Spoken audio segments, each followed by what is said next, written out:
A few people in the truth community now are saying that the elite have already gone underground.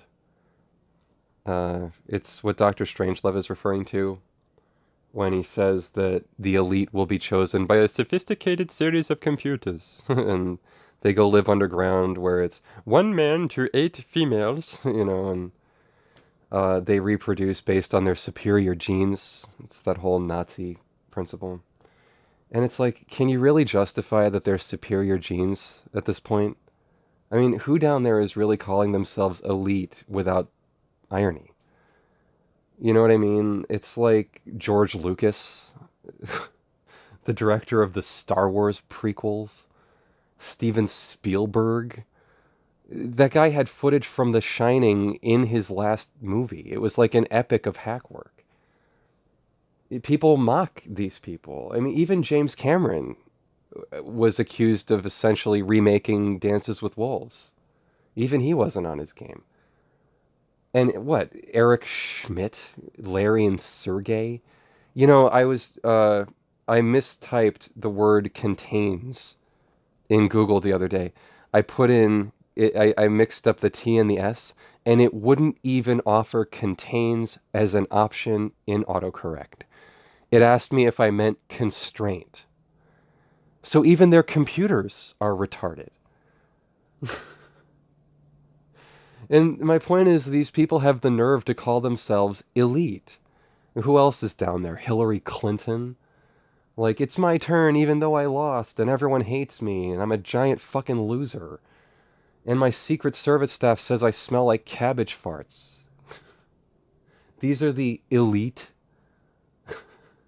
Then what's elite about them? That they ran away with all the money? Haha. That's elite if, like, Blofeld is elite. And so I don't really lament that I'm not down there, if that's really what's going on.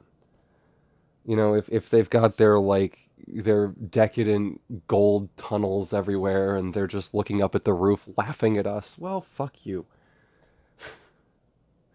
You're not the elite. There's nothing special about you. You were all mediocre. Everyone was mocking you, and not even behind your back. People like George Clooney, he even introduces himself as Amal's husband. I still remember when I saw Batman and Robin in a theater, and there was garbage on the screen the next week when I went to go see Air Force One. Because everyone stood up and threw their soda and their spree at the screen. Boo! Fuck this movie. It's the worst thing I've ever seen. The guy from One Fine Day and The Peacemaker.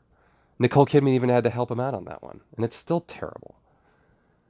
Soderbergh's directing him in like 4 Oceans movies. Because, the elite. The geniuses.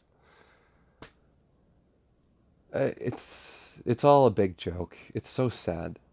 And I admit that the average person allowed this to happen by just kind of flowing along with the river of mediocrity and becoming mediocre themselves. And, people became extremely lethargic, selfish. They demanded, childlike, I know I use that word too much. They craved their mediocre output as a distraction from very minor stressors. People just couldn't stand having a job, having a child. Like, the sweat on their brow and passing down their seed was just too much for them. And so they have to spend 2 hours in the air-conditioned comfort of the elite's mediocrity. It sucks. And James Cameron, JC, you're no John Connor. You're not doing anything to thwart Skynet. If anything, he's probably like, hey, Skynet, you want a beer?